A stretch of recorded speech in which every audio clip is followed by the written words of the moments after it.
아내를 위하여 1. 폭풍우 속에서 돌아온 사나이. 헤이븐풀시에 있는 성 제임스 교회의 내부는 무겁게 들이온 겨울 오후의 구름 때문에 차츰 어두움이 짙어지고 있었다. 마침 주일 예배가 이제 막 끝나는 시간이었다. 설교대에 선 목사는 두 손에 얼굴을 묶고 자신의 임무에서 풀려놓여 저기 마음을 놓고 있었다. 모였던 사람들은 한숨을 쉬면서 돌아갈 채비를 하고 차례차례 자리에서 일어나고 있었다. 잠시 교회 안이 조용해지면서 멀리 방파제 근처에서 부서지는 파도 소리가 들려봤다. 그러나 언제나 그런 것처럼 그 정적도 금방 깨어졌다. 교회 서기가 회중이 나갈 문을 열어주려고 서쪽 문으로 걸어가는 발소리가 울렸던 것이다. 그러나 서기가 문 앞에까지 가기도 전에 문고리가 밖에서 벗겨지고 서는 옷차림을 한 사나이의 검은 그림자가 햇빛을 던지고 문 앞에 서 있었다. 서기가 옆으로 비켜서자 선우는 조용히 손을 뒤로 돌려 문을 닫았다. 그리고 교회 안으로 깊숙이 걸어가 설교단 앞 계단 근처에 섰다. 교구의 신자들을 위하여 여러 가지 기도를 드린 뒤 자신을 위해서도 짤막한 기도를 드리고 있던 목사는 자리에서 일어나 이 불청객의 모습을 유심히 바라보았다. 실례합니다. 선우는 회중 모두에게 확실히 들릴 만한 목소리로 목사에게 말을 건넸다. 사실은 배가 조난을 당했는데 위험한 고비에서 구조를 받았기 때문에 그 감사를 드리려고 찾아왔습니다. 이렇게 하는 거라고 들었습니다만 어떻습니까? 목사는 잠깐 아무 말도 하지 않았으나 이었고 머뭇거리면서 대답했다. 물론 좋습니다. 다만 여느 때라면 그런 얘기는 예배를 보기 전에 미리 말씀해 주셔야 합니다. 그러면 보통 감사기도에 그 말을 넣을 수 있으니까요. 하지만 괜찮으시다면 바다에서 폭풍우를 만난 뒤에 드리는 기도 형식이 있으니까 그거라도 읽어 드릴까요? 네네, 어떻게든 잘 좀 부탁드립니다. 기도서 가운데 감사기도가 실려있는 페이지를 서기가 가르쳐 주자 목사는 곧 그것을 소리내어 읽기 시작했다. 선우는 그 자리에서 무릎을 꿇고 한마디 한마디 분명한 목소리로 목사를 뒤따라 읽었다. 그동안 꼼짝도 하지 않고 서서 일이 되어가는 모양을 지켜보던 사람들도 그를 따라 기계적으로 무릎을 꿇었다. 그들은 설교단 옆 계단 가운데 혼자 떨어져서 가만히 무릎 꿇고 있는 선우의 뒷모습에서 눈을 떼지 않았다. 그는 제단 쪽을 향하여 모자를 옆에 두고 두 손을 모았다. 사람들의 눈에 자기의 모습이 어떻게 비치는지에 대해서는 전혀 의식하지 않는 것 같았다. 감사기도가 끝나자 그는 자리에서 일어섰다. 회중도 일어서서 일동은 함께 교회당을 나왔다.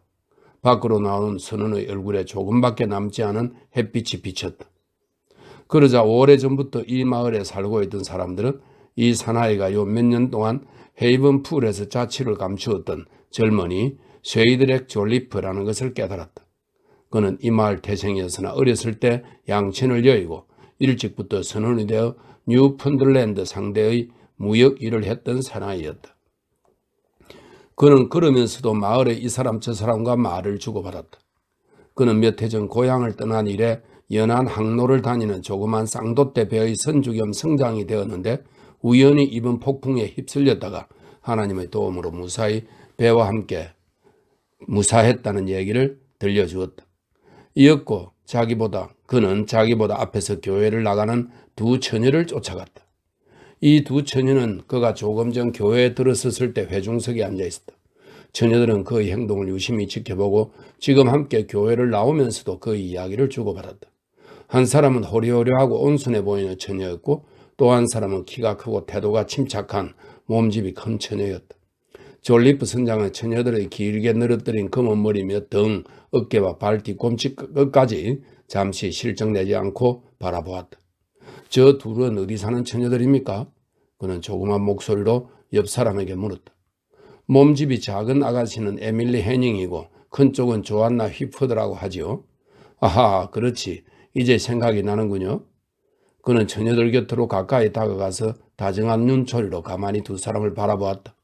에밀리, 나를 기억 못하겠소? 그는 회색빛이 어린 푸른 눈을 처녀에게 향해 물었다. 기억해요, 졸리프 씨. 에밀리는 수줍어하면서 대답했다. 함께 가는 처녀는 검은 눈동자로 가만히 그를 바라보았다. 조안나 양은 아무래도 얼굴이 잘 생각이 나질 않는군요. 그는 말을 이었다. 하지만 어렸을 적 일이나 일가들의 일은 잘 알고 있지요. 세 사람은 나란히 걸으며 이야기를 주고받았다. 졸리프가 얼마 전 아슬아슬하게 생명을 건졌던 상황을 자세하게 설명하는 동안 어느덧 일행은 에밀리 해닝의 집이 있는 스프루레인 근처까지 와 있었다. 에밀리는 방긋 웃고 고개를 까딱하고 나서 남은 두 사람과 헤어졌다. 얼마가 지나 졸리프는 조안나와도 작별했다. 그는 이렇다 할 용건이나 다른 약속도 없었기 때문에 다시 에밀리 집 쪽으로 돌아왔다. 그녀는 스스로 게리사라고 말하는 아버지와 둘이서 살고 있었다. 그러나 아버지의 벌이가 신통치 않아 에밀리는 생계를 보충으로 하는 수단으로 손수 조그마한 문방구점을 하고 있었다. 졸리프가 들어가자 이 부녀는 마침 차를 들던 참이었다. 아, 벌써 차를 드실 시간입니까? 저도 한 잔 주실 수 있겠습니까? 2. 야심가 조안나. 졸리프는 방으로 들어가 차를 마시고 선원 생활에 대한 이야기 등을 여러 가지로 짓거리면서 거기 주저앉았다. 이웃 사람들도 몇 사람 찾아와 그의 이야기를 들으려고 안으로 들어왔다. 이러는 동안 에밀리 해닝은 그 일요일 밤 자기도 모르는 사이에 이 선원에게 마음을 빼앗기고 말았다. 한두 주일이 더 지나면서 두 사람 사이에는 암암리에 약속이 이루어졌다. 그 다음 달 어느 달밝은 밤이었다. 쉐이드렉 졸리프는 마을 동쪽 밖으로 길게 곧장 뻗은 길을 걷고 있었다. 그는 신식 주택들이 늘어선 둔덕진 교외로 접어들었다. 물론 신식주택이라고는 하지만 진짜로 신식이라고 할 만한 집들이 오래된 항구도시 근처에 있을 리가 없다. 다만 비교적 그렇다는 얘기다. 그때 그는 문득 자기 앞을 걷고 있는 그림자를 발견했다. 흙이 뒤돌아보는 그 모습이 어딘지 에밀리 같기도 했다. 그러나 뒤를 쫓아가 보니 그것은 조안나 휘파더였다. 그는 정중히 인사를 하고 함께 나란히 걸었다. 조안나는 그에게 말했다. 그냥 먼저 가세요. 그렇지 않으면 에밀리가 나중에 질투할 거예요. 그러나 그는 별로 그럴 생각이 없는 것 같았다. 그는 그대로 조안나와 함께 계속 나란히 걸어갔다. 이날 이 산책 도중에 서로 어떤 말을 주고받았는지 또 어떤 일을 했는지 쉐이드렉 자신도 나중에는 기억이 분명치 않았다. 그러나 어쨌든 조안나는 이날 이후로 자기보다 나이도 어리고 훨씬 더 온순한 라이벌로부터 깜짝같이 그 사나이를 떼어놓고 말았다. 그날 이후로 졸리프는 오직 조안나 휘프드 꽁무니만 쫓아다니고 에밀리에게는 거의 들르지 않았던 것이다. 그로부터 얼마 지나지 않아 부두 주위에서는 소문이 퍼져나가기 시작했다. 바다에서 살아 돌아온 졸리프 노인의 아들이 조안나와 결혼할 계획이라는 얘기였다. 그래서 에밀리가 몹시 낙담하고 있다는 얘기도 함께 들려왔다. 이런 소문이 퍼지고 난 뒤 어느 날 아침 조안나는 외출 준비를 하고 좁은 골목에 있는 에밀리의 집으로 찾아갔다. 에밀리가 쉐이드백이라는 사나이를 잃고 매우 상심하고 있다는 얘기를 들었던 것이다. 그녀 역시 에밀리의 애인을 가로챈 것에 대해 양심의 가책을 느끼고 있었던 것은 사실이었다. 조안나는 사실 자신의 소유가 된 이 선원이 만족스러웠던 것은 아니었다. 물론 그 사나이에게서 정중한 대접을 받는 것은 싫지 않았다. 또한 결혼이라는 화려한 예식은 항상 동경의 대상이기도 했다. 그러나 결코 진심으로 졸리프를 사랑했던 적은 없다. 무엇보다도 그녀는 야심가였다. 사회적 지위로 보더라도 그녀의 상대방은 자기보다 결코 지위가 높지 않았다. 게다가 자신처럼 용모가 뛰어난 여인이라면 결혼할 기회는 얼마든지 있다. 만약 에밀리가 소문처럼 그렇게 낙심하고 있다면 차라리 그를 돌려보내는 게 좋겠다. 조안나는 전부터 이렇게 생각하고 있었다. 그래서 그녀는 지금 쉐이드렉에게 쓴 파혼을 알리는 편지를 들고 있었다.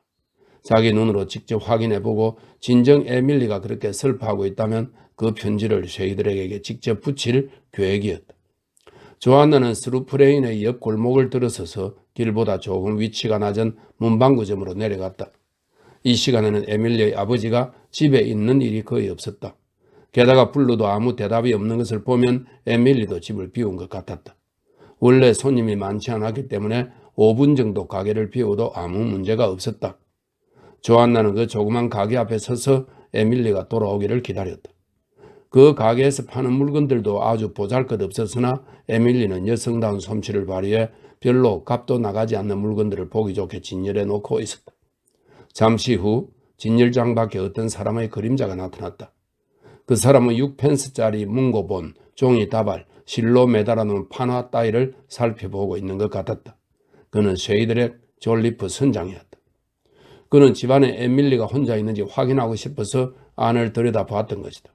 조안나는 에밀리의 채취가 남아있는 그곳에서 그를 만나고 싶지는 않았다. 그래서 가게 안쪽 거실로 통하는 문으로 살그머니 몸을 숨겼다.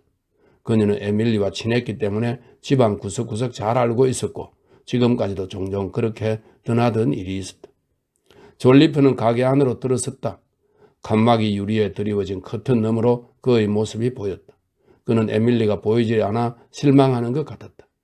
졸리프 선장이 막 단념하고 가게를 나가려는 순간 에밀리의 모습이 문간에 나타났다.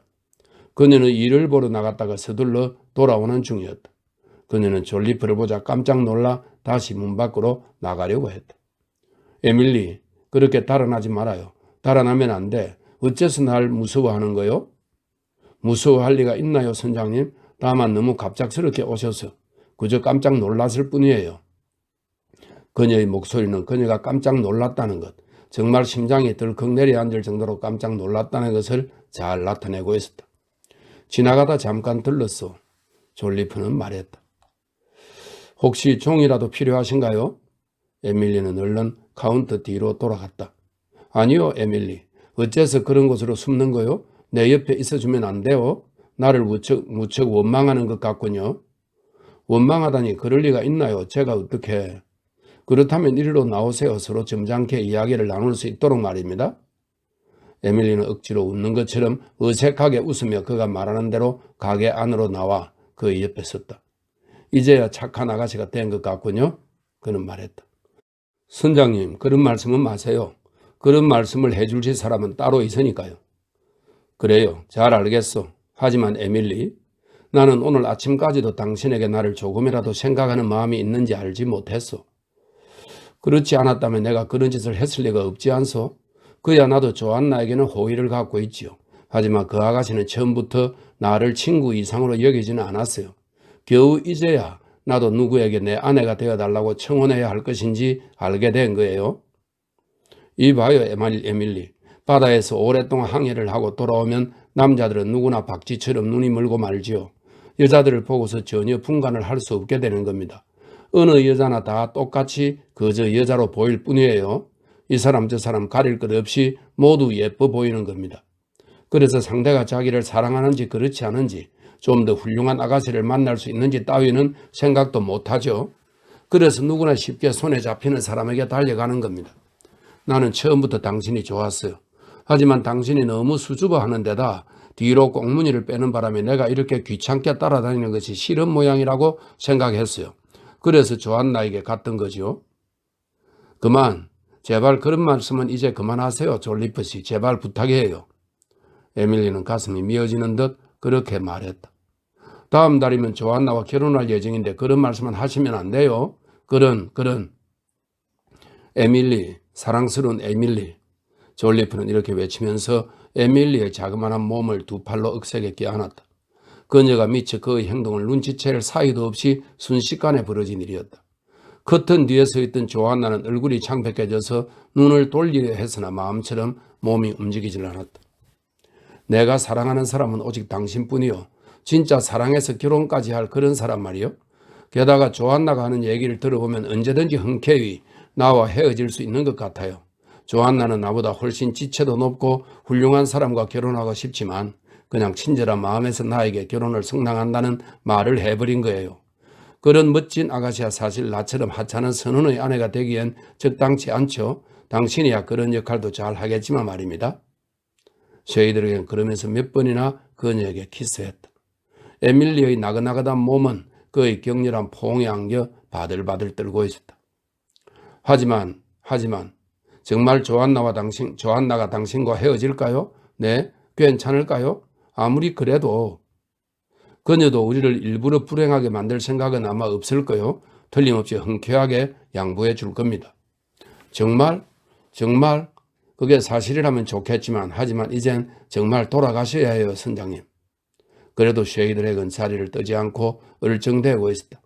그러나 이윽고 어떤 손님이 가게로 들어와 1페니짜리 복납을 사는 바람에 그는 가까스로 그 자리를 떠났다.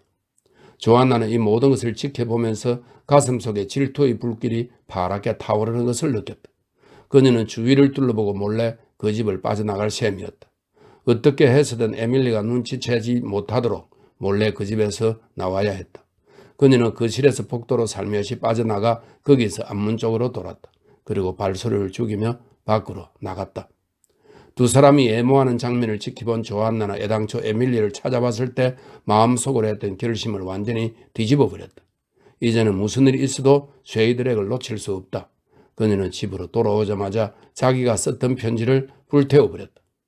그리고 나서 졸리프 선장이 자기를 찾아오더라도 몸이 불편해서 만날 수 없노라고 이러도록 어머니에게 부탁했다. 그러나 쉐이드렉은 조한나를 찾아오지 않았다. 그 대신 그는 자기의 솔직한 심정을 밝힌 편지를 써서 보내왔다. 언젠가 그녀가 졸리프 선장에게 그에 대한 자신의 마음은 우정 이상의 것이 아니라고 솔직히 밝힌 적이 있는데 그 말처럼 이젠 두 사람 사이의 약혼을 취소해 주었으면 한다고 부탁하는 편지였다. 쉐이드렉은 편지를 쓰고 나서 하숙집에 죽치고 앉아 멀리 부두와 그 너머 섬들을 바라보면서 답장이 오기를 기다렸다. 그러나 눈이 빠지게 기다려도 답장은 오지 않았다.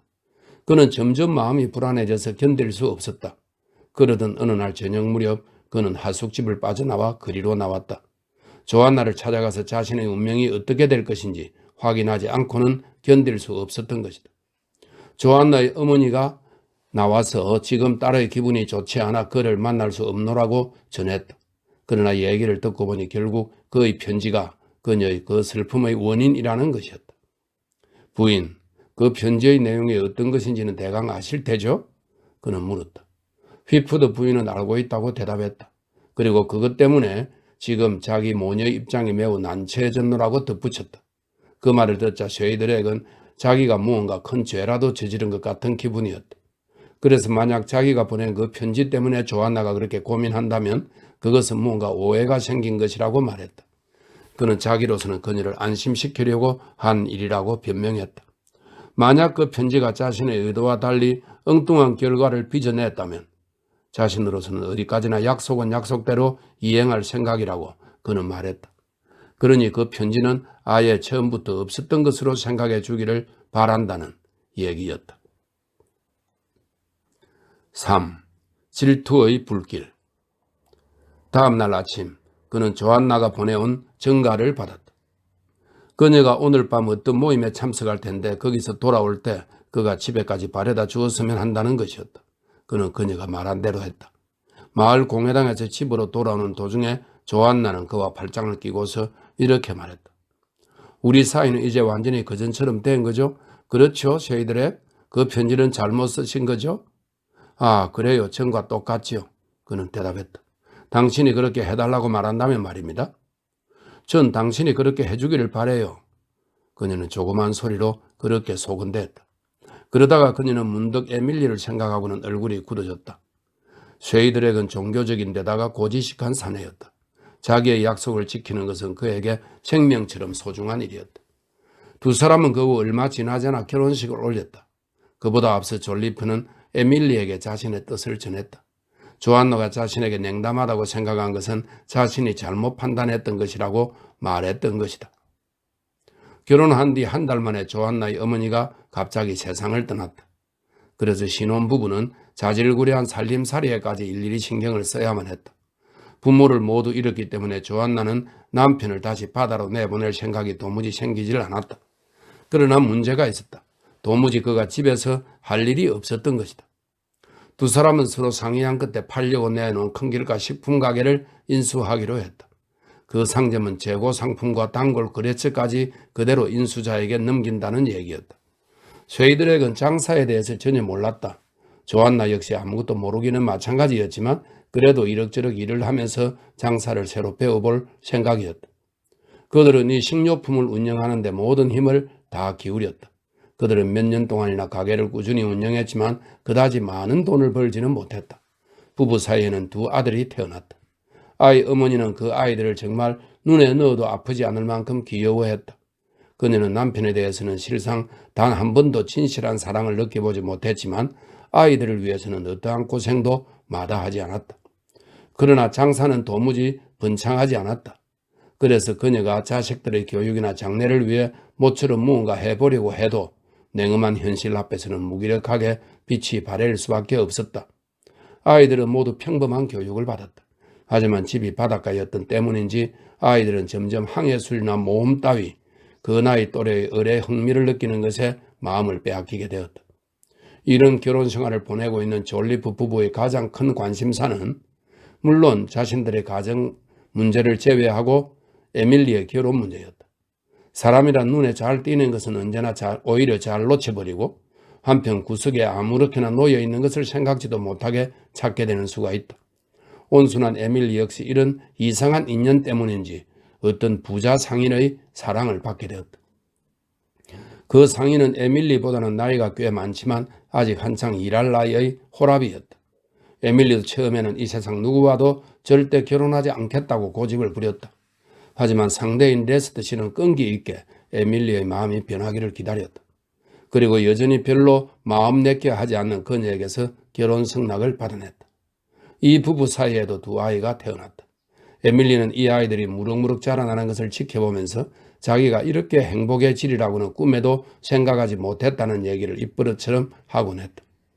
이 훌륭한 상인의 집은 고풍적인 분위기의 마을에서 흔히 볼 수 있는 그런 집이었다. 벽돌로 만들어진 커다랗고 육중한 분위기의 저택이었다. 이 저택은 하필이면 큰 길을 사이에 두고 졸리프 부부의 가게를 마주보는 위치에 있었다. 아무리 운명이라고 하지만 조안나는 이런 처지가 마음 아팠다. 오직 질투심 때문에 자기는 경쟁자로부터 아내의 위치를 빼앗았는데 그 상대방은 지금 아주 유복한 처지가 되어 자신을 내려다보고 있는 것이다. 그리고 자신은 먼지투성이 가게 안에서 싸구려 막대 사탕이나 수북하게 쌓인 건포도 더미, 깡통에 든 차 따위 같은 진열장을 지키고 있는 볼성사나운 처지다. 장사가 여의치 않아 살림이 점점 기울어졌기 때문에 조안나는 손수 가게에 나가 손님들을 접대해야 했다. 손님이 뭘 찾기라도 하면 그녀는 몇 푼 되지 않는 물건 때문에 가게 안을 이리 뛰고 저리 뛰어야 했다. 그리고 자신의 이런 모습을 에밀리가 길 하나 건너 저편 커다란 저택의 응접실에 앉아 지켜보고 있을 생각을 하면 그녀는 견딜 수 없이 고통스러웠다. 아무리 하찮은 손님일지라도 기분 좋게 맞아야 했고 길에서라도 마주치면 또 그때도 꼬박꼬박 인사를 해야 했다. 그런데 에밀리는 아이들이랑 가정교사까지 거느리고 마을을 마음대로 누비고 다녔다. 게다가 만나는 상대방들도 이 마을이나 근처 다른 마을의 상류층 사람들 뿐이었다. 이 모든 것은 별로 사랑하지도 않았던 쉐이드렉 졸리프를 에밀리에게서 빼앗은 대가였다. 쉐이드렉은 선량하고 정직한 사람이었다. 그래서 마음속으로나 겉으로 드러나는 행동 모두 아내에게 성실했다.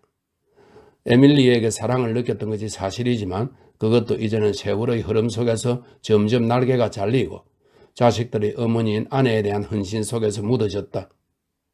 젊은 시절의 그 격렬했던 정열도 완전히 잊혀졌다. 어느 틈엔가 에밀리는 그에게 한 사람의 친구로 여겨지게 되었다. 그에 대한 에밀리의 마음 역시 마찬가지였다. 만약 에밀리의 태도에 조금이라도 질투 비슷한 것이 엿보였다면 조안나는 오히려 만족스러웠을 것이다. 그러나 그녀가 꾸민 그 계획의 결과에 대해 에밀리나 졸리프 모두 전적으로 받아들이고 거부감을 갖지 않았다. 이것 때문에 오히려 그녀의 불만은 점점 커져갔다. 4. 이런 결과가 될 줄은. 쉐이드렉에게는 수많은 경쟁자들과 싸워서 가게를 운영하고 키워갈 만한 장사 수완이 아예 없었다. 보따리 장사꾼이 귀찮게 달라붙어 억지로 가게에 들여놓은 기계적인 계란 대용품이 있다고 치자 이 물건이 정말 쓸만한지 손님이 물어보기라도 하면 그는 이렇게 대답하곤 했다. 도대체 푸딩 과자에 진짜 계란을 넣지 않고 계란의 맛을 낸다는 것은 도무지 억지 소리일 뿐입니다. 또 가게에 진열해 놓은 진품 모카 커피가 진짜냐고 손님이 물으면 그는 씁쓸한 표정으로 코딱지만한 가게에서야 그런 정도로 통하는 거지요 라고 대답하는 것이었다. 어느 여름날의 일이었다. 무더운 햇빛이 맞은편 커다란 벽돌 저택을 반사하고 나와서 가게 안에까지 비추고 있었다. 가게 안에는 부부 두 사람 외에는 아무도 없었다. 조안나는 에밀리네 집 현관을 바라보고 있었다. 그 현관에는 막 그 집을 방문한 어떤 부자 손님의 마차가 서 있었다. 최근 에밀리는 이 가게의 물건을 팔아주려고 열심히 노력하는 눈치였다. 쉐이드렉, 사실은 말해서 당신은 절대 장사꾼이 될 수 없는 사람이에요. 조한나는 실망스럽게 중얼거렸다. 애초부터 장사꾼이 될 만한 환경도 아니었고 게다가 당신처럼 중간에 뛰어들어서는 도저히 재산을 모을 방법이 없어요. 무슨 일이나 아내의 의견을 고분고분 따랐던 쉐이드렉은 이번에도 그녀가 하는 말에 그대로 동의했다. 하지만 나는 그렇게 억지로 재산을 모을 생각은 전혀 없어. 그는 쾌활하게 말했다. 지금 이 상태만 해도 나는 충분해. 게다가 그럭저럭 살아가는 데는 별 지장이 없지 않소. 자질구레한 물건이 담긴 병들 사이로 조한나는 다시 한번 커다란 저택을 바라보았다. 그럭저럭 살아가는 것, 그거야 물론 그렇죠. 그녀의 말투는 딱딱했다. 하지만 이것 좀 봐요. 에밀 레스트가 설치는 것 좀 보라고요. 어때요? 옛날에는 정말 가난뱅이였는데 말이에요. 저 집 아들들은 틀림없이 고급 사립학교에 가겠죠. 그런데 우리 집 아이들은 어때요? 기껏해야 교구에서 운영하는 자선학교에 보내야 할 처지라고요. 쉐이드렉은 에밀리에 대한 상념에 빠져들었다. 하지만 에밀리만큼 당신에게 잘해준 사람도 없지 않소? 그는 기분 좋게 말했다. 그렇지 않소? 당신이 그때 에밀리를 나에게서 떨어지도록 만들었지. 덕분에 에밀리와 나는 그 쑥스러운 일을 할 수가 없었던 것이고, 그래서 결국 저 여자도 레스트 씨가 청원에 왔을 때 승낙한 거 아니요? 남편의 이 말에 조한나는 거의 미칠 정도로 흥분했다. 옛날 얘기는 꺼내지도 말아요. 그녀는 슬픔 때문에 얼굴이 파랗게 질릴 지경이었다. 아무튼 좀 생각해 봐요. 당신이야 아무렇게나 살아도 좋겠지만 아이들이나 저를 위해서 어떻게 좀 더 돈을 벌 방법이 없는지 생각해 보란 말이에요. 글쎄, 쉐이드렉도 이제는 말투가 진지해질 수밖에 없었다. 사실 나도 그동안 분명하게 얘기하지는 않았지만 나는 이런 장사 체질이 아닌 것 같기는 해. 그걸 절실하게 느껴왔어. 나는 좀 더 활기를 펴고 일할 만한 곳이 필요해. 이런 데서 친구나 이웃 사람들에게 둘러싸여 찔끔거리며 사는 건 내게 맞지 않아. 무언가 마음껏 뛰어놀 수 있는 넓은 곳이 좋아. 나도 내게 맞는 일을 하면 누구 못지않게 부자가 될 수 있을 거요. 글쎄, 그렇게 좀 해보세요. 그래, 당신에게 맞는 일이라면 어떤 게 좋을까요? 다시 배를 타야겠지. 선원의 아내랑 그의 과부 생활이나 마찬가지다. 그래서 남편을 일부러 집에 붙잡아둔 사람은 다름 아닌 조한나 자신이었다. 그러나 조한나의 그런 본능적인 생각조차 지금 그녀의 야심 앞에서는 짓눌릴 수밖에 없었다. 틀림없이 잘할 수 있어요? 그것 외에는 다른 방법은 없지. 그래서 쉐이드렉, 당신은 가고 싶은 거예요? 사실 그다지 재미가 있어서 가는 건 아니지. 바다에는 아무 즐거움도 없어 조한나. 사실은 집에 편안하게 앉아있는 것이 훨씬 더 좋다오. 솔직하게 말해서 나라고 해서 바다가 뭐 그다지 좋겠소? 그건 옛날에도 마찬가지였어. 하지만 당신이나 아이들의 행복을 위해서라면 얘기가 또 다르지. 나처럼 태어나면서부터 뱃사람으로 자라는 경우에는 역시 재산을 모으려면 바다로 나가는 수밖에 없단 말이요. 시간이 오래 걸릴까요? 돈을 모으는데 말이에요. 글쎄, 그거야 뭐라고 딱 부르지게 말하기는 어렵지. 별로 시간이 오래 걸리지 않을 수도 있겠지. 다음 날 아침, 쉐이드렉은 옷장에서 옛날에 입었던 선원용 웃옷을 꺼냈다. 그것은 옛날 바다에서 이 마을로 돌아왔을 때 몇 달 동안 입고 다녔던 바로 그 옷이었다. 그는 옷의 좀을 털어낸 다음 그것을 입고 부두 쪽으로 갔다. 부두는 옛날처럼 흥청거리지는 않았지만 그래도 뉴펀들랜드 무역 때문에 아직 제법 번화한 편이었다. 오, 우리를 위해 돈을 벌어요. 그는 얼마 되지 않아 전 재산을 털어서 돛을 2개 단 배를 사들였다. 다른 사람과 공동으로 투자한 것이었다. 그리고 그는 스스로 그 배의 선장이 되었다. 배를 사고 나서 얼마 동안은 가까운 연안을 다니면서 장사를 했다. 그러면서 쉐이드렉은 식품점을 하면서 몸에 배었던 육지 생활의 때를 벗어버리게 되었다. 그리고 봄이 되기를 기다려 그는 드디어 뉴펀들랜드로 출발했다. 조한나는 자식들과 함께 집에 남아서 그를 기다렸다. 아이들은 이미 늠름한 젊은이로 자랐다. 그들은 항구와 부두 근처에서 여러 가지 일을 하곤 했다. 저렇게 조금씩 일을 하는 것도 아마 괜찮을 거야. 아이들을 사랑하는 어머니는 혼자 속으로 중얼거렸다. 지금이야 집안 형편이 어려우니까 어쩔 수 없이 하는 거지만 저희들에게 돌아올 때쯤이면 항구에서 하는 일은 그만두게 하고 가정교사를 붙여서 철저하게 교육을 시키는 거야. 그래봐야 저 애들은 기껏 17, 18살이니까. 이제 손에 돈만 좀 들어오면 우리 아이들도 대수나 라틴어를 배우게 해야지. 그래서 에밀리 레스턴의 두 아들에게 뒤지지 않을 정도로 멋진 신사로 만들어야지. 쇠이들에게 돌아온다고 약속한 날이 다가왔다. 그러나 이었고 그날이 되었지만 그는 모습을 나타내지 않았다. 사람들은 원래 돛담배라는 것이 도착 예정보다 늦어지는 일은 다반사라며 걱정할 것 없다고 조한나를 위로했다. 사실이 그랬다. 원래 입항 예정일보다 무려 한 달이나 지난 어느 비오는 날 밤늦게 배가 항구에 돌아왔다는 통지가 왔던 것이다.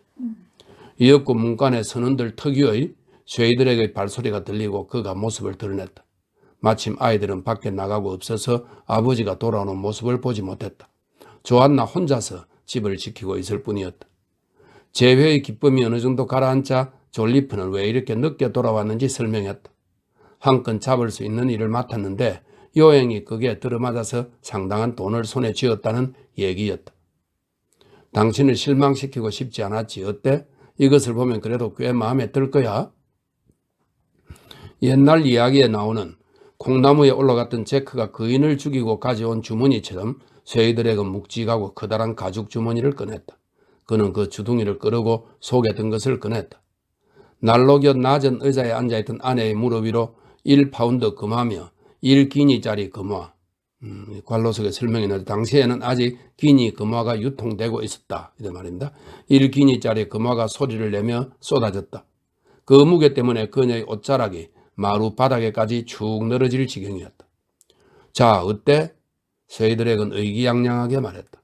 어떻소? 내가 말하지 않았어? 꼭 뭔가 보여주겠다고 말이야. 어때? 그러나 돈을 손에 쥔 최초의 흥분이 가라앉자 이미 그녀의 얼굴에는 조금 전처럼 환희의 빛이 반짝이지 않았다. 참 많군요. 하지만 이게 다예요? 이게 다냐고? 좋았나? 지금 도대체 무슨 말을 하는 거요? 그 한 무더기가 무려 300파운드나 된단 말이요. 그만하면 한 재산이지. 그래요. 그건 그렇지요. 한 재산이라고 해야겠죠. 바다에선 말이에요. 하지만 육지에서는 그 정도는. 그러나 그녀도 역시 당장은 돈에 대한 생각은 하지 않기로 했다. 이었고 아이들도 돌아왔다. 그리고 다음 일요일 쇠이드랙은 하나님께 감사의 기도를 드렸다. 그러나 이번에는 그 기도의 내용을 일반 감사 기도에 특별히 넣어달라고 부탁하는 방법으로 기도를 드렸다. 2, 3일이 지나자 그 돈을 어떻게 쓸 것인가 하는 문제가 떠올랐다. 그는 아무래도 자신이 기대했던 것만큼 아내가 기뻐하지 않는 것 같다고 말했다. 글쎄 쇠이드랙, 그게 말이에요. 그녀는 대답했다. 우리야 돈을 100, 200 이런 단위로 세지만 저 건너집은 말이에요. 그녀는 이렇게 말하며 길 건너 맞은편 집을 고갯짓으로 가리켰다. 1000, 2000 이렇게 센단 말이에요. 당신이 장사를 나간 뒤로는 아예 쌍두마차를 타기 시작한 걸요. 호, 그랬어? 이것 봐요, 쉐이드래. 당신은 세상이 어떻게 돌아가는지를 잘 몰라요. 하지만 어쨌든 좋아요. 이 돈으로 어떻게든 최선을 다해 봐야죠. 어차피 저 집은 부자이고 우리는 어디까지나 가난뱅이니까요. 그 뒤 1년이라는 세월이 별로 하는 일도 없이 그냥 지나가 버렸다. 그녀는 여전히 우울한 표정으로 집안과 가게 앞을 얼쩡거리고 있었고 아이들은 그전처럼 항구 근처에서 일을 하고 있었다. 6. 돈을 벌어왔지만. 좋았나? 어느 날 졸리프가 말을 꺼냈다. 당신 눈치를 보니까 아무래도 내가 벌어온 것은 아직 부족한 모양이군. 사실 그걸로 충분할 수가 없지요. 이제 얼마 안 있으면 우리 자식들은 레스턴네가 갖고 있는 배나 부리면서 먹고 살아야 할 거예요. 나는 이래봬도 옛날에는 그 여자보다는 훨씬 신분이 높은 사람이었다고요. 졸리프는 아웅다웅 다투는 것을 싫어하는 사나이였다. 그는 입속으로 한 번 더 배를 타볼까 하고 중얼거렸을 뿐이었다. 그는 그 며칠 동안 무언가 곰곰이 생각하는 눈치였다. 그리고 어느 날 오후 부두에서 돌아오자마자 느닷없이 얘기를 꺼냈다. 이봐 여보, 한 번만 더 배를 타면 틀림없이 당신이 원하는 만큼 어떻게 해볼 수가 있을 텐데 말이야. 만약 여보, 뭘 어떻게 하겠다는 거예요? 당신이 100이나 200이 아니라 1000이나 2000 단위로 세게 해주겠다는 얘기지. 하지만 어떻게 해요? 만약이란 게 도대체 뭐예요? 만약 내가 우리 아이들을 데려갈 수 있다면 말이요. 그녀는 낯빛이 변했다. 그리고 허둥대며 물었다. 여보, 도대체 지금 무슨 얘기를 하는 거예요? 왜 그렇게 갑자기 놀라는 거예요? 그런 말은 듣기도 싫어요. 끔찍해요. 아이들을 바다로 데려가다니. 그런 위험한 곳에 말이에요. 전 아이들을 신사답게 키우고 싶은 거예요. 그런데 그렇게 바다에서 위험한 일을 시킬 것 같아요? 바다에 가는 건 목숨을 거는 일이라고요. 어떻게 애들에게 그런 짓을 할 수가 있어요? 그래요. 도저히 그런 일은 있을 수 없어요. 그래, 잘 알겠어. 그 일은 없었던 것으로 합시다. 그 다음날 한동안 침묵을 지키던 조한나가 남편에게 물었다. 이봐요. 만약 저 아이들까지 함께 가면 벌이는 훨씬 더 좋아지는 거예요? 그거야 당연하지. 내가 혼자 하는 것에 비하면 적어도 3배는 더 많이 벌게 될 거요. 내 밑에서 일을 시키면 내가 2사람 더 늘어난 것이나 마찬가지니까 말이요. 시간이 좀 더 흐른 후 그녀는 다시 물었다. 좀 더 자세하게 얘기를 해봐요. 그럽시다. 우리 애들은 말이야 배를 다루는 일에서는 아주 뛰어난 재주를 타고난 선장감들이지. 북해라고는 하지만 이 항구 근처 모래톱들보다 특별히 더 위험할 것은 없다 말이요. 또 게다가 이 녀석들은 어렸을 때부터 이 근처 바다에서 단련이 됐거든. 게다가 대담하기도 하고 애들보다 2배 나이 먹은 어른이라 해도 얘들처럼 침착하고 믿음직스럽게 해내지는 못할 거야. 하지만 바다는 너무 위험하잖아요. 게다가 곧 전쟁이 터질 것이란 소문도 있던데. 그녀는 근심스럽게 다시 물었다. 물론 위험한 일이 전혀 없다고는 할 수 없지. 하지만 만약의 경우 그러한 위험을 생각할수록 어머니의 가슴은 불안으로 터질 것만 같았다. 그 불안은 점점 커져서 그녀는 거의 숨이 막힐 지경이었다. 그러나 에밀리가 갈수록 그만해지는 모습은 도저히 참고 볼 수가 없었다. 그럴 때마다 조한나는 남편을 붙잡고 건너편 집과 비교해서 자신들이 너무나 가난한 것을 한탄하고 바가지를 긁었다. 아이들은 아버지를 닮아서 성격이 좋았다. 애들은 항해로 모험을 하는 얘기를 듣자 꼭 하고 싶다고 나섰다. 그들도 아버지와 마찬가지였다. 그다지 바다가 좋은 것은 아니지만 그래도 구체적인 계획을 듣자 반드시 해보고 싶다며 열을 올리게 되었다. 이제 모든 것은 어머니의 성낙에 달려있었다. 그녀는 오랫동안 망설이며 성낙하는 것을 주저하고 있었다. 그러나 드디어 아이들이 아버지와 함께 항해를 떠나도 좋다고 허락했다. 저희들에게 특히 더 기뻐했다. 하나님은 지금까지 나를 계속 지켜주셨다. 그리고 나는 그때마다 어김없이 꼬박꼬박 감사의 표시를 드렸다. 설마 하나님이 나처럼 믿음이 깊은 사람을 버리시지는 않을 것이다. 졸리펀의 재산은 모조리 이 항해에 쏟아부었다. 가게의 물건도 거의 없어졌다. 이른바 이 뉴펀들랜드 무역을 마칠 동안 조한나가 살아갈 만큼의 물건만 남겨두고 모조리 이 항해에 쏟아부은 것이다. 그들이 돌아오기 전까지 그 쓸쓸한 세월을 어떻게 견뎌내야 할 것인지 그녀로서는 짐작도 할 수 없었다. 그래도 지난번에는 아이들이 옆에 있었다. 그러나 어떻게든 이 시련을 견뎌내지 않으면 안 된다. 그녀는 이렇게 자신을 격려했다. 배에는 장화와 단화, 기성복, 낚시도구, 버터, 치즈, 밧줄, 돛대며 그 밖에 여러 가지 상품들을 실었다. 그리고 돌아올 때는 기름이며 모피, 생선 등 여러 가지 필요한 물건들을 싣고 돌아올 예정이었다. 그리고 목적지를 갔다 오는 동안 다른 항구에도 들러서 장사를 하고 돈을 듬뿍 벌어들인다는 계획이었다. 7. 아이들까지 바다로 나가다. 배는 어느 봄날 월요일 아침에 항구를 떠났다. 그러나 조한나는 배가 떠나는 것을 배웅하지 않았다. 결국 자기의 생각 때문에 생겨난 이 이별의 장면을 차마 자기 눈으로 보고 있을 수 없었던 것이다. 남편도 그걸 알았는지 그 전날 밤 그녀에게 출항 시간이 내일 점심때 조금 못 미쳐서라고 말해주었다. 다음날 아침 5시에 잠이 깨었을 때 그녀는 아래층에서 남편과 아이들이 바쁘게 돌아다니는 것을 느꼈지만 일부러 내려가지 않고 자리에 누워있었다. 헤어질 때 눈물을 보이지 않으려고 자신의 마음을 다스리고 있었던 것이다. 그녀의 짐작을 하는 지난번 항해처럼 이번에도 9시쯤 집에서 출발할 것이라고 생각했던 것이다.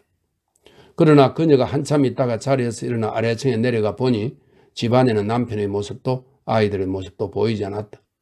책에 분필로 쓴 글씨만 남아있었다. 그것은 쉐이들에게 급히 휘갈겨 쓴 이별의 편지였다. 새삼스럽게 이별을 하노라고 다시 한번 당신을 슬프게 하고 싶지 않다. 그래서 그냥 떠난다는 것이었다. 남편의 편지 아래로 아이들이 어머니 다녀오겠습니다 라고 쓴 글씨도 있었다. 8. 내가 그들을 억지로 보낸 거야. 그녀는 옷도 제대로 챙겨 입지 못하고 부랴부랴 부두로 달려나갔다. 그리고 항구와 아득히 먼 파란 수평선 저 너머까지 남편과 아이들이 탄 배를 찾아보았다. 그러나 조안나 호의 깃대와 바람을 아는 돛이 멀리 보일 뿐이었다. 사람의 모습은 그림자도 찾아볼 수 없었다.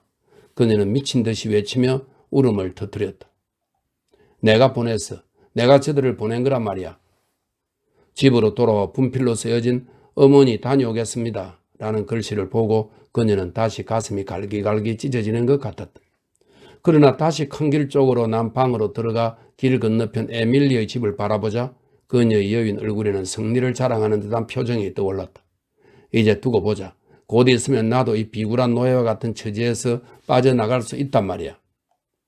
사실 엄격하게 말하면 에밀리 레스터가 자신의 신분을 과시하며 그만을 뜬다는 것도 조안나의 자격지심 때문에 생긴 오해라고 할 수 있었다. 부자 상인의 아내로서 에밀리의 생활이 조안나보다 사치스러운 것은 사실이었다. 그러나 두 사람이 마주칠 때면 물론 두 사람이 만나는 일 자체가 좀처럼 없었다. 이는 설명입니다. 두 사람이 마주칠 때면 에밀리는 될 수 있으면 두 사람 사이의 신분 차이를 드러내지 않으려고 신경을 써왔던 것이다.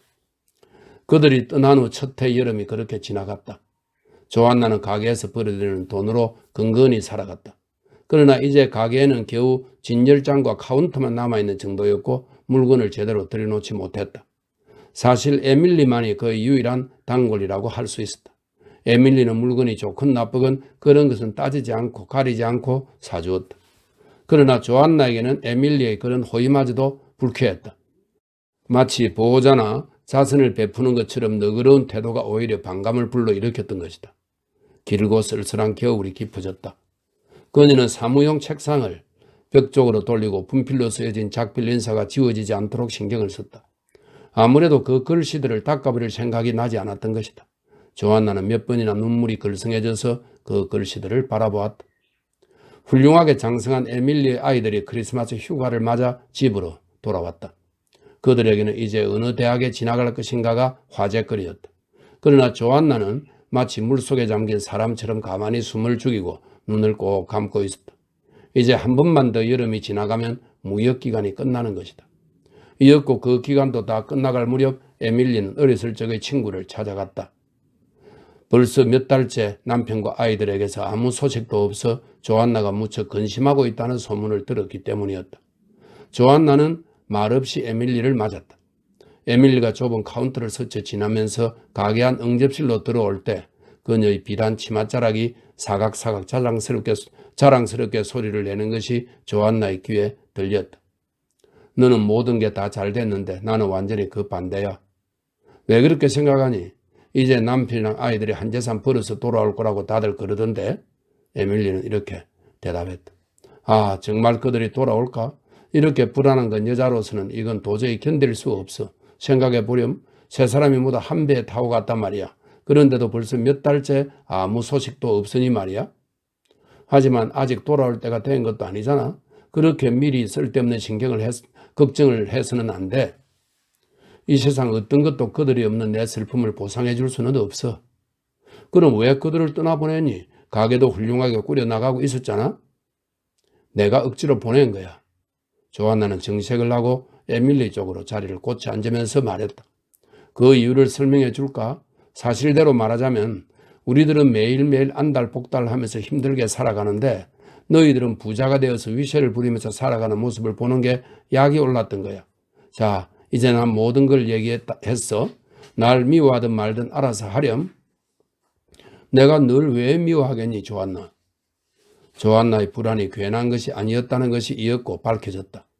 가을이 지나고 배가 들어와야 할 때가 진작 지났는데도 모래톱 근처 수로에는 조안나 호의 그림자도 비치지 않았다.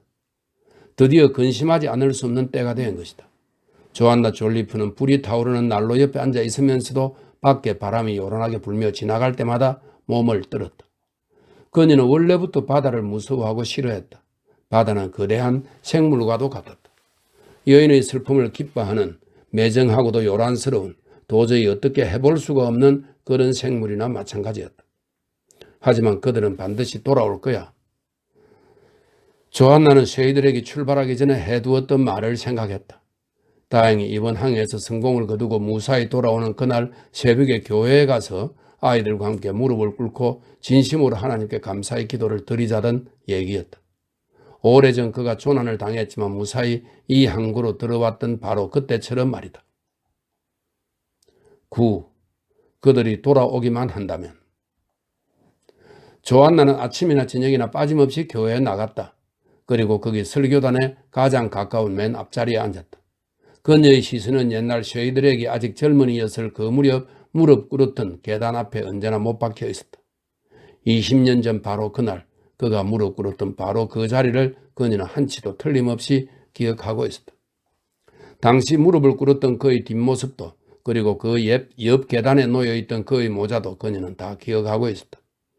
하나님께서는 자비로운 분이시니 남편은 틀림없이 다시 돌아와 저곳에 무릎을 꿇게 될 것이다.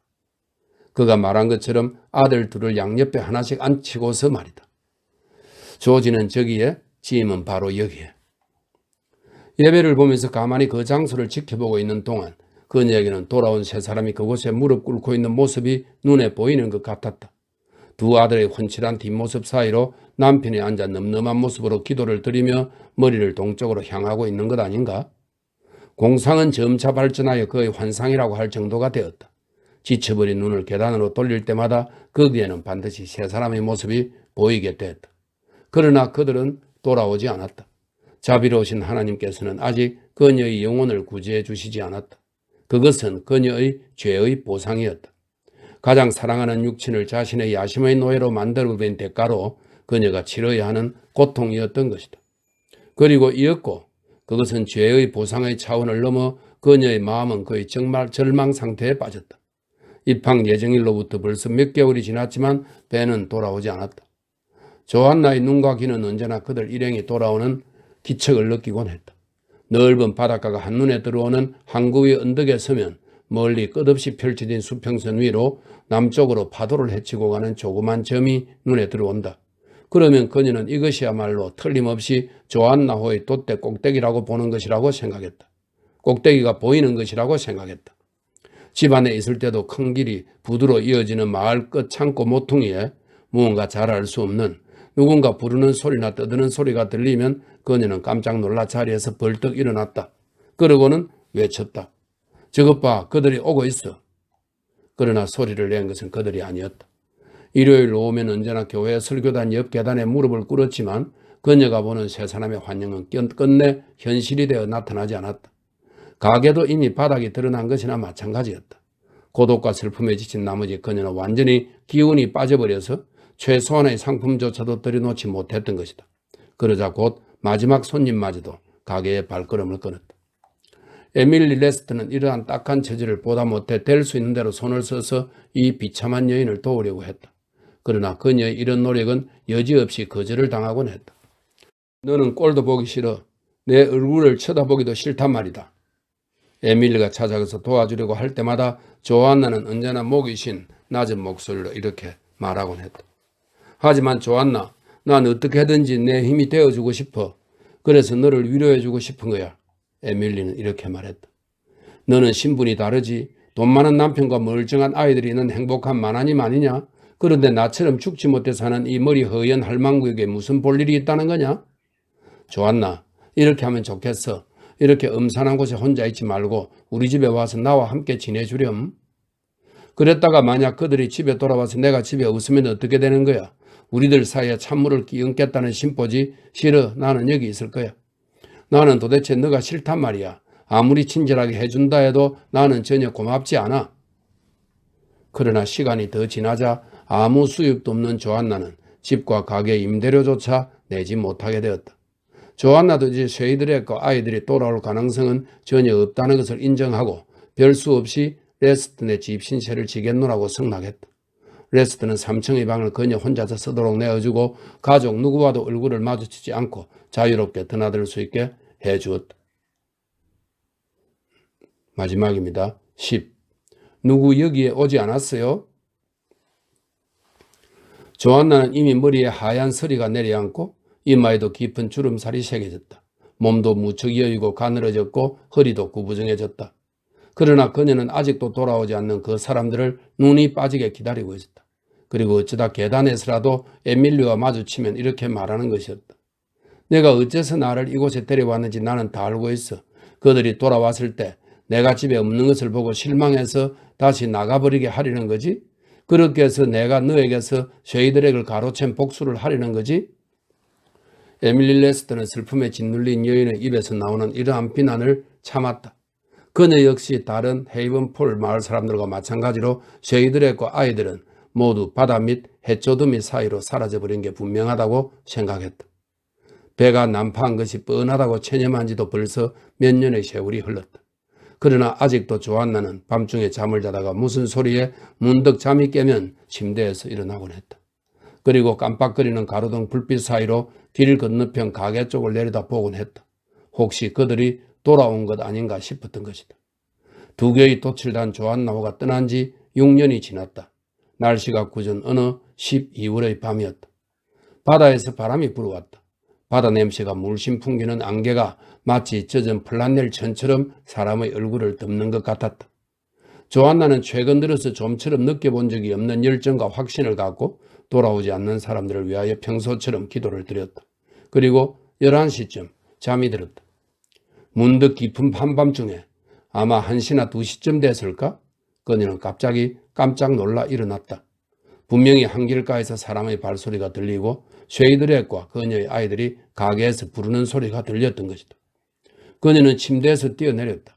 그리고 자기가 무엇을 걸쳤는지조차 깨닫지 못하고 에밀린의 저택의 융단을 깐 넓은 계단을 구르다시피 뛰어내려왔다. 그녀는 현관 테이블에 촛불을 켜놓았다. 그리고 문의 빗장과 쇠사슬을 벗겨내고 한길로 뛰어나갔다. 부두에서 한길로 몰려오는 안개 때문에 바로 눈앞에 있는 가게의 모습조차 제대로 보이지 않았다. 그러나 그녀는 눈 깜짝할 사이에 큰 길 건너편으로 넘어갔다. 그런데 어떻게 된 일일까? 거기에는 사람의 그림자라고 눈을 씻고 봐도 찾을 수 없었다. 이 불쌍한 여인은 미친 듯이 맨발로 길거리를 왔다 갔다 헤맸다. 그러나 그래도 역시 사람의 그림자는 전혀 보이지 않았다. 그녀는 옛날에는 자기 집이었던 가게 앞으로 돌아왔다. 그리고 그 집 문을 있는 힘껏 두드렸다. 자기를 놀라게 하고 싶지 않아서 그들은 이날 밤 여기에서 아침까지 자고 있는 것이다. 그게 틀림없다. 이었고 몇 분 뒤 2층 창문이 열리고 누군가 얼굴을 내밀고 아래를 내려다보았다. 얼마 전 이 가게를 새로 빌린 젊은 사나이였다. 옷도 제대로 챙겨 입지 못하고 가게 앞에 서 있는 바짝 여인 사람 그림자가 그의 눈에 띄었다. 누군가 여기에 찾아오지 않았소? 그 그림자는 이렇게 물었다. 아이고, 졸리프 부인이셨군요. 저 누구신가 했습니다. 사나이는 친절하게 대답했다. 덧없는 기대에 의지한 채 간신히 서 있는 그녀의 그 간절한 마음이 그에게까지 전해진 것이리라. 젊은 사나이는 말했다. 아니요, 아무도 오시지 않았습니다.